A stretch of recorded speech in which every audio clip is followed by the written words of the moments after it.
right, then خلاص يعني you believe in Prophet Muhammad, you believe in Sayyidina Isa, you believe in Sayyidina Musa.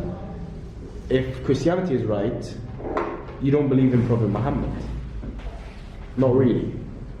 Well, you mean as if Islam like a moral code? Yes and no. He's still a Christian. He believes that the religion is the same and the prophets are the same.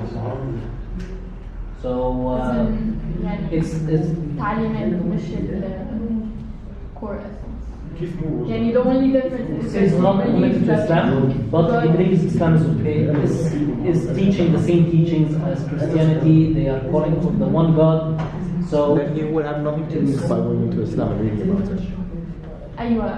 You can't he believes in Prophet Muhammad. This is a choice I can't experience. So, by the way, Keith Moore was like that. You know, you remember when I gave you an example by the famous genealogists who actually stated that the verses we discussed could not be invented by Muhammad? Keith Moore is like that. He believes that Prophet Muhammad is a prophet, he's a true prophet sent by God. He believes in Jesus as a unique creature, and he believes in Moses, he believes in all of the prophets and messengers, and he calls himself a Christian. He says, I'm a Christian, I believe in Islam, I believe that it's a message sent to Arabs, okay? And it has a lot of knowledge for us as well as Christians, but at the end of the day, I already have a religion, I'm satisfied with it. I'm not saying that Islam is fake. No, Islam is a true religion from God. But for himself, for Keith Moore, he says, I'm satisfied with Christianity as it is. totally agree, but what's the point, or what are the things that you need to show him so that he start to think about converting to Islam? We don't convert people to Islam. People No, convert. but actually we open or we widen their vision. You don't need to do anything, by the way. If he thinks like that, then he will reach the truth on his own. You don't need to, unless he asks you help. How can you help him? He must ask for it. Yeah, this is my question. How we can? He must ask for it. He must give you a certain question. What's his question? Okay, I have an example. I think the core essence of Christianity and Islam, which there's always a bit of controversy about, would be first of all the Trinity, and then secondly whether Jesus was crucified or not. Because I remember my Auntie Ivy used to always tell us, and she'd ask, what's the Islam's perspective of Jesus being crucified for the sins of everything? It's like God the Almighty, does he need to crucify his own son for the sins of, he's Almighty, he's created the earth and the galaxy and every single thing, so why can't he just wipe out that whole nation as he did with Sayyidina Nuh and get other people? So this is always, you know, the Trinity and the crucifixion of Jesus is their main. Is this question good enough for you? Actually, not to tell you, he's just saying, convince me to convert to Islam.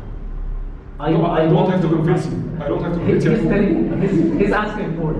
He's asking. I don't have to do that. I'm drowning. Islam is much more appreciated by me than to try to convince you of it. You read on your own. If you have a question related to Islamic sciences, come and ask. Otherwise, don't give me that. Because What makes Islam unique in this regard for that person? Yeah. this is not a legitimate question. This is. I have Why do you believe in Islam?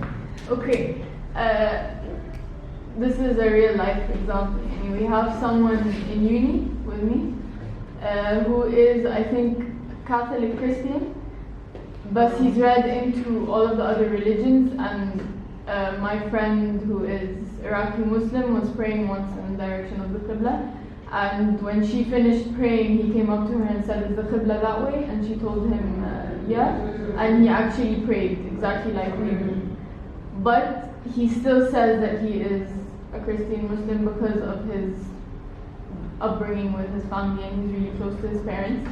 He says that he could possibly convert, but he needs the extra push. But what's an extra push?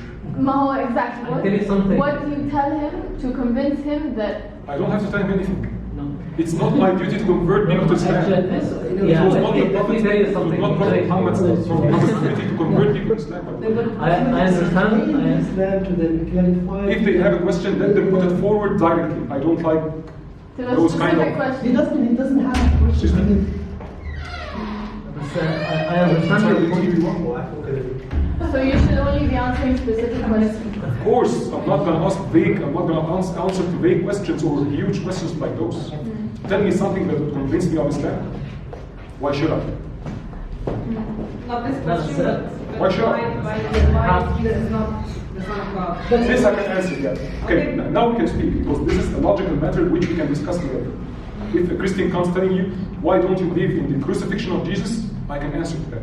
If someone comes and tells you, why don't you believe in that Jesus was the Son of God? I can answer to that. Why do you think Islam is the true message? I can also answer to that, because Fine, when I expect, no, this is a legitimate question. When I inspect this book and I read it and ponder over its verses very deeply, I was not able to find any other religious book that is equivalent to it. It gave me full knowledge about the creator of the universe. It told me that he's not some kind of a nice-looking guy sitting above a throne. No, it told me that there is nothing like unto him. It gave me full description of that entity that we call God. This is not found anywhere inside the Bible. I read the Bible and I didn't find any description for God inside it. And when I read the Bible, you can just go through the book of Genesis, the first 5 pages, and you will throw the book away.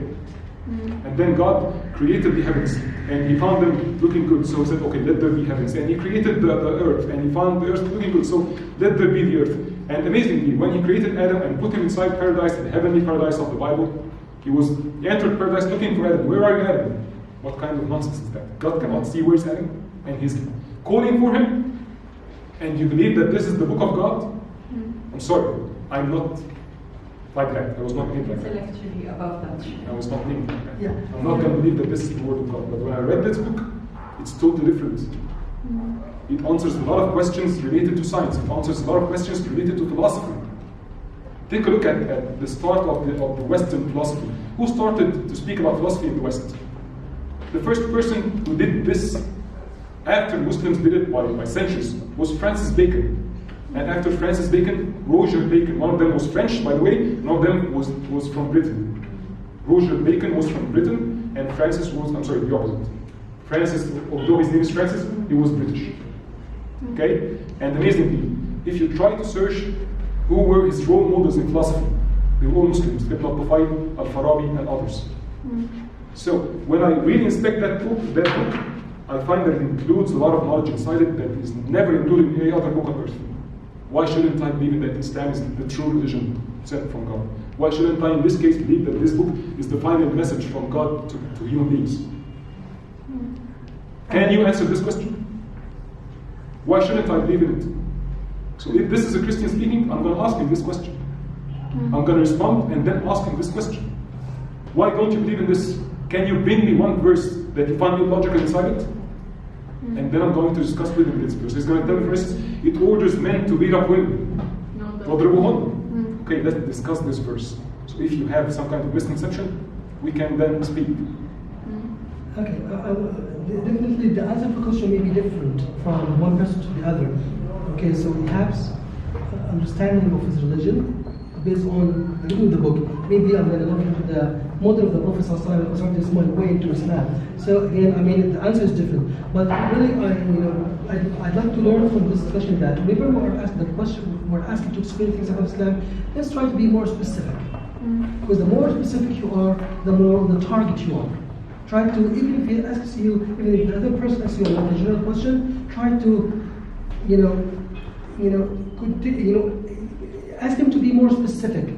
Okay, what are you exactly looking into? What aspect you are looking? Are you looking to the spiritual aspect? Are you looking to the moral aspect? Or the social aspect? Try to be more specific. The more specific you get, the more clear answer you get, and the more productive you will be in the discussion. So this is what we may learn from this going on discussion. Yes, okay, tell me about Islam. Explain things about Islam. This is a very general question. Okay, so shall I talk about the pillars of Iman? Shall I talk about the pillars of Islam? Shall I talk about mercy and Ummah and brotherhood? Shall I talk about what? So you need to, what do you know about Islam? What do you know about Islam? What do you like best about Islam? So you start try to make him ask us a more specific question. This helps navigate your answer. Sometimes we feel confused, we feel kind of perplexed because we don't know what to say. The more precise, the more productive. I'm done because it's already 5. But you want to say? Okay, no, it's okay. I was just gonna respond to the question of why don't you believe in that Jesus is the Son of God and the Trinity and stuff like this. So, no, it's okay. We can go a few minutes beyond if you want. I'm ready to go. Can We're fine with this. Yeah. Okay. We can have another session if you'd like. Maybe next week or something. Let's just answer this one.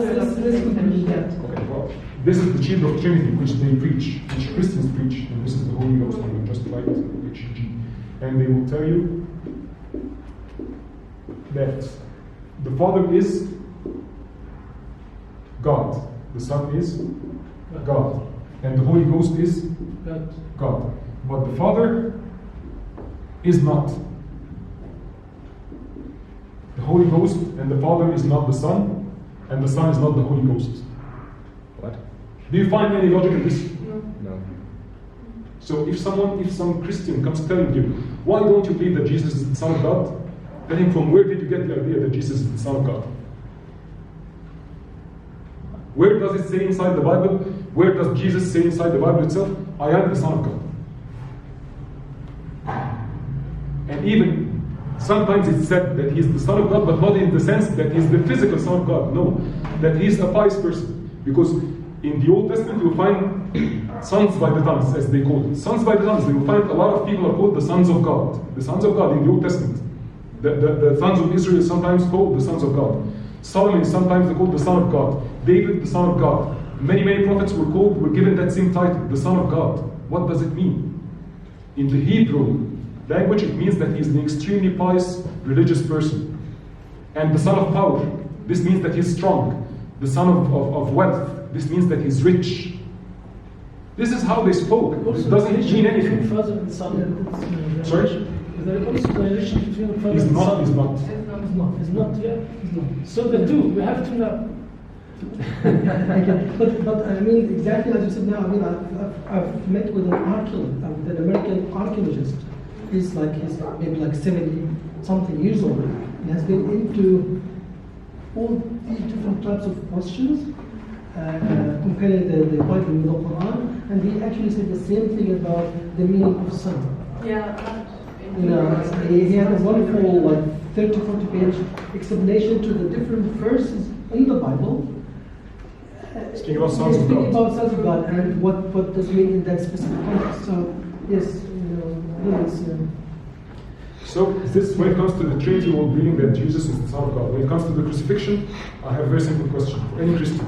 If you think that God created his Son, or somehow took a Son, and then sent him to earth so that he can be crucified and wipe away all people's sins, do you believe that God is merciful? If he is merciful, why couldn't he just forgive us? Does he need to crucify his Son in order to forgive us? If you think so about God, then I'm sorry, but your God is different from mine. That's the end of it. That's the end of it. And by the way, this is how I was told by Sheikh Muhammad Abdul Bar from Al-Azhar. He was among the Sheikh al-Anud of Al-Azhar. He was very direct about this. Don't try to hide your faith. Explain it in a very short, precise, direct manner. This is the best you can do. Whether the racist is not or not is not our job. Yeah. Not totally not our job. Holy Ghost. Okay. It's good moment to end our